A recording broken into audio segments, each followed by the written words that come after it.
बिस्मिल्लाहिर्रहमानिर्रहीम।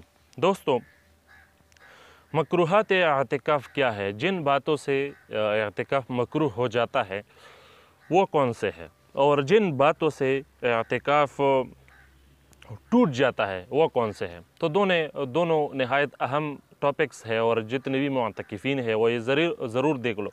तो दोस्तों, पहला नंबर, एअतिकाफ़ में बिल्कुल ख़ामोशी इख्तियार करना और फिर समझना, और ये समझना कि मतलब बातें करना गुनाह है, तो इस नीयत से ख़ामोशी इख्तियार करना, ये फिर उससे एअतिकाफ़ मकरूह हो जाता है। ये समझ लो, ये मकरूहात एअतिकाफ़ बयान कर रहा हूँ। तो दोस्तों, इसी तरह से सामान मस्जिद में लाकर बेचना या ख़रीदना एक मुअतकिफ़ के लिए उससे एअतिकाफ़ मकरूह हो जाता है। इसी तरह से मस्जिद में लड़ाई झगड़ा करना तो उससे भी एअतिकाफ़ मकरूह हो जाता है। इसी तरह से बेहुदा फ़ज़ूल लायानी किस्म के बातें करना तो उससे भी एअतिकाफ़ मकरूह हो जाता है। एअतिकाफ़ में ही बस दीन की बातें करना और फ़ायदे वाले बातें करना ये जायज़ है।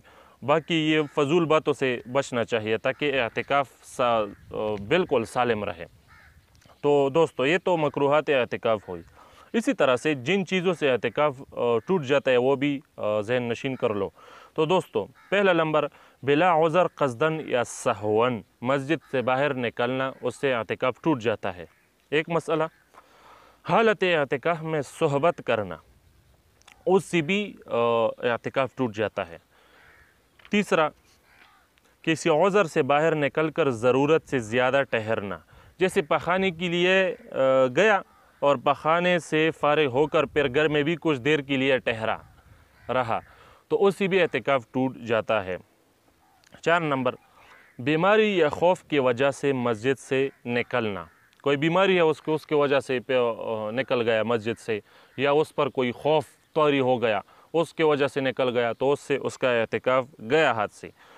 इन सब बातों में एअतिकाफ़ फ़ासिद हो जाता है, समझ लो। तो ये कुछ मसाइल हुई, उसमें इंशाअल्लाह बाकी जो तफसीली मसाइल है वो मेरे चैनल पर जाकर आप देख सकते हो।